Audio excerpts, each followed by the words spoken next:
In this video, we are going to see and resolve the issue that if your TikTok is freezing or crashing suddenly, here's how you can quickly fix that. First of all, just locate the icon on your phone. Here it is on my desktop, and we just hold on to it. Once you hold on to it, you will see multiple options. You might see clear cache option directly here. So if you have that, perfect, you can clear out the cache here. But otherwise, you will just hold on to it again and you click on app info that is at the bottom right. Click on that and you will see all the options and settings for that TikTok application. These are all the background settings.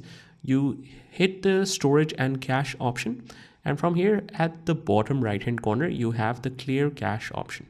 You click on that and then it clears out all the cache that is causing the problem. You might need to restart your phone in order to make that effective, or if you have TikTok application open, you just swipe it off like this to close it and just relaunch the application and it should work perfectly fine. And that is how we do it.